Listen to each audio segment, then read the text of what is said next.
Welcome back to our channel where I'm going to be answering your burning questions about ovulation, ovulation tracking, and getting pregnant.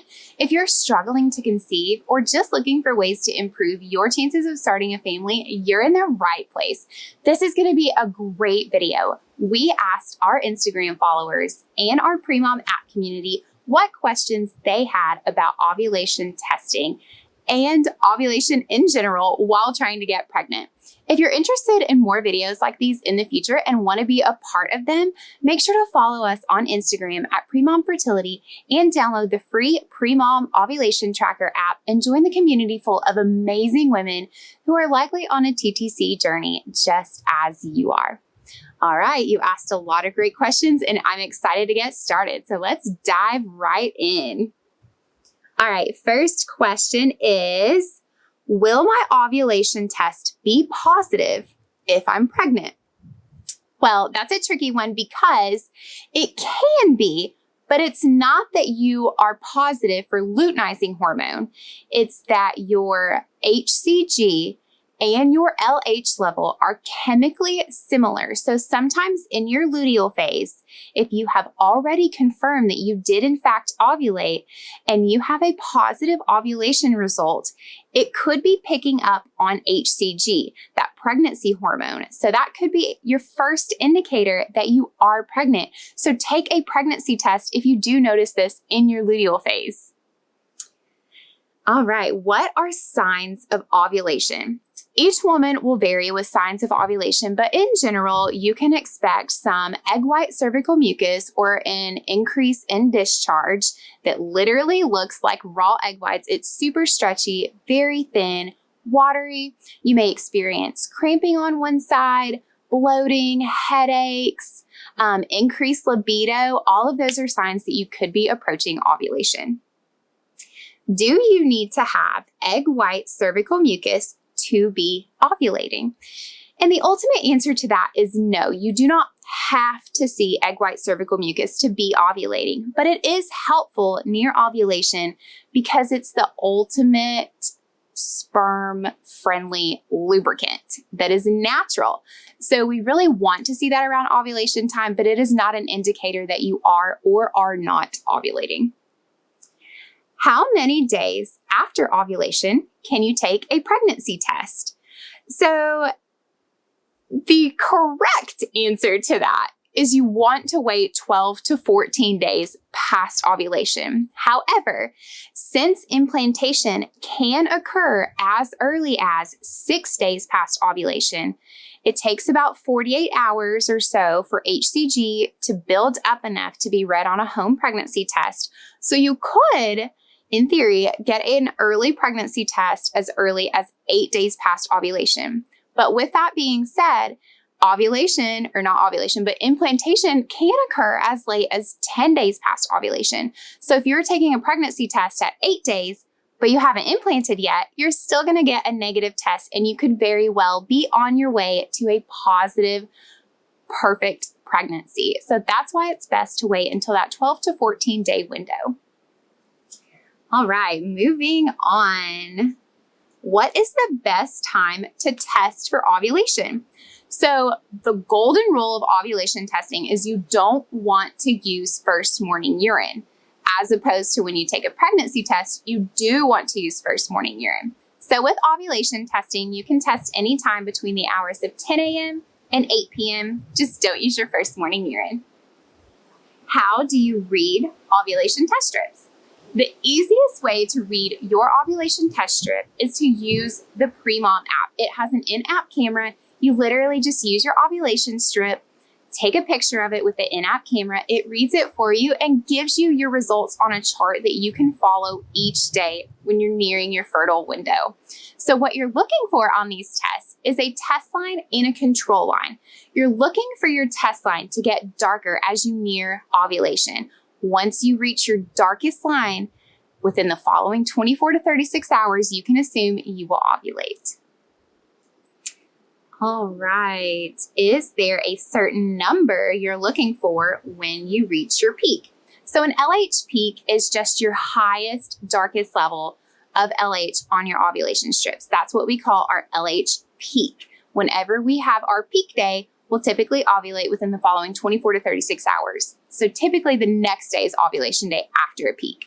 So as far as an actual number that we're looking for, it just depends on what your baseline levels are. So for example, if you start testing after your period ends and you notice that your levels are like 0.05, 0.06, and then you surge to a 1.0, that's likely going to be your peak. However, if you start at like 0.5, 0.6, and you only surge to like a 1.1, it may not be enough to trigger ovulation. So really it's about whatever your pattern is. So it's important to start testing after your period ends so that you can see your baseline levels and watch them rise.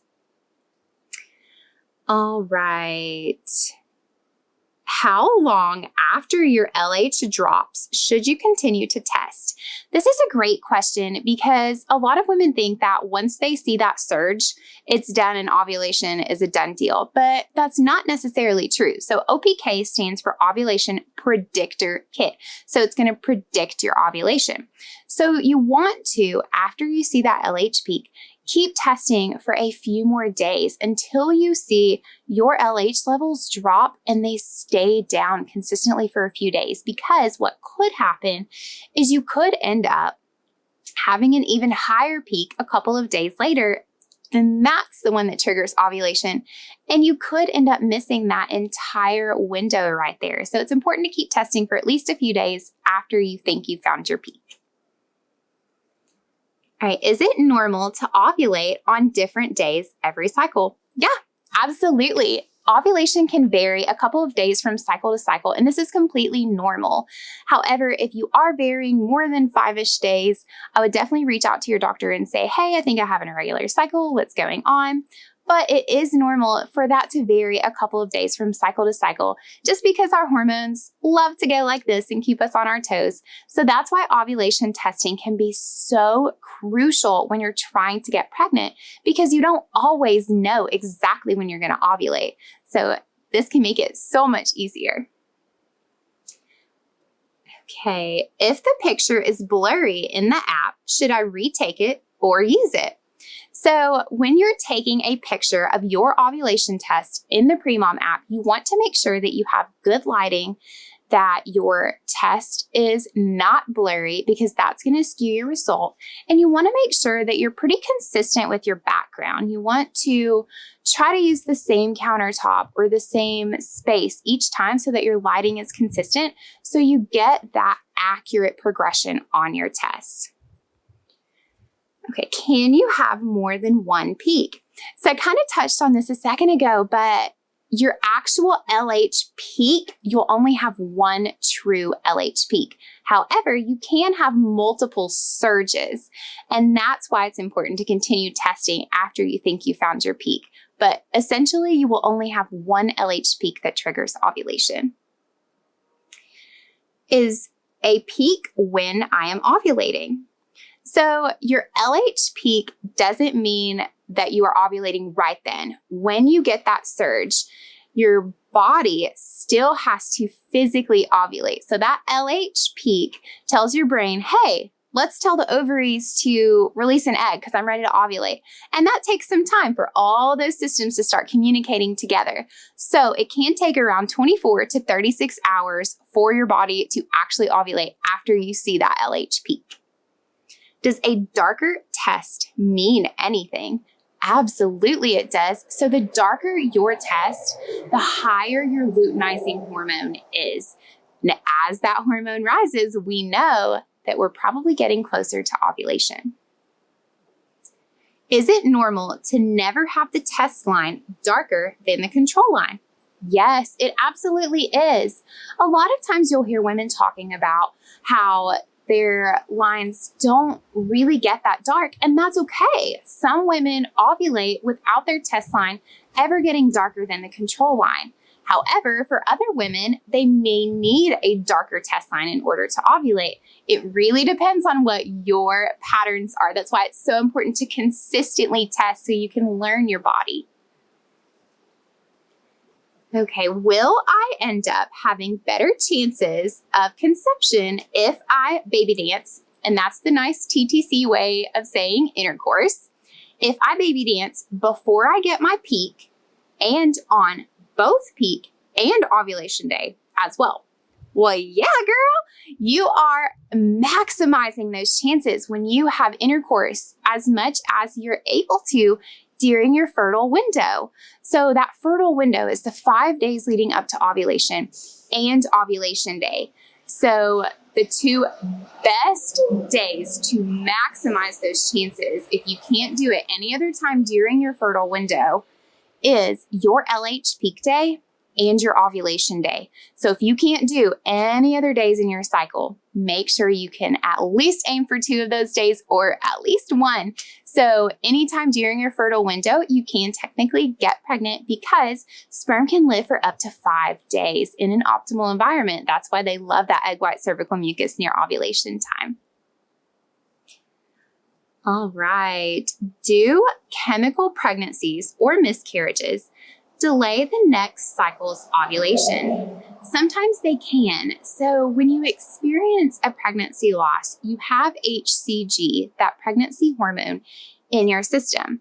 While you have that in your system, sometimes your hormones can get a little bit out of balance. So they have to regulate in order to feel safe enough to ovulate again. So you may see some breakthrough bleeding with the pregnancy loss, and then your HCG will slowly decrease. So it can cause your next cycle to be a bit delayed, and that is normal.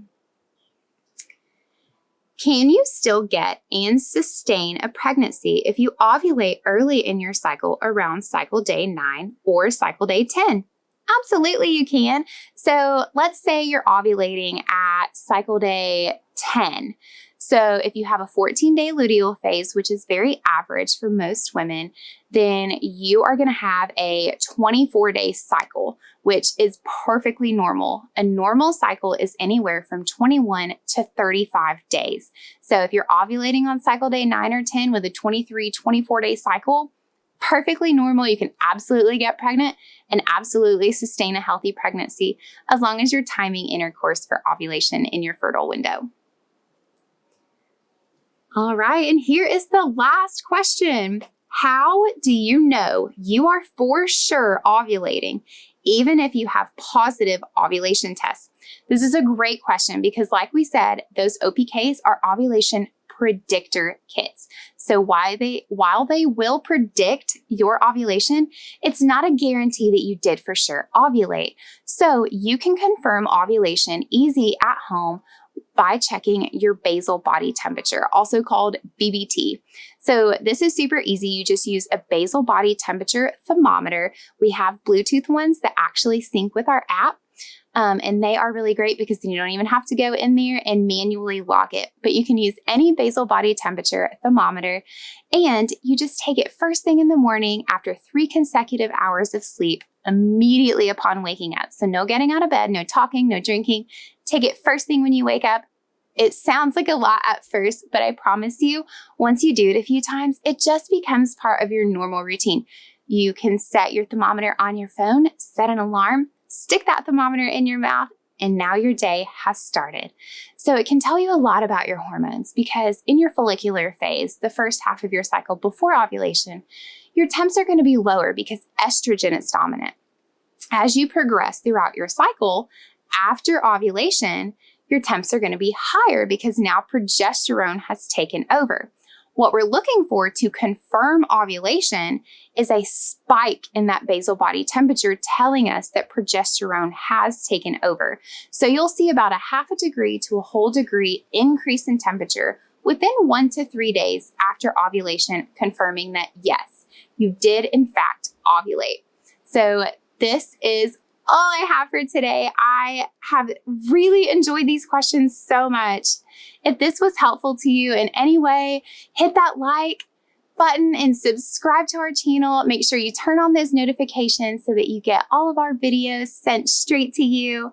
And hang out with us on Instagram. Go over there to Premom Fertility, download the free Premom app, and come hang out with us on the community over there as well.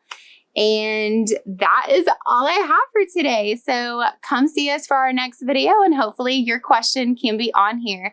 I'm Nurse Heather, Medical Advisor with Premom, and I wish you the best on your TTC journey.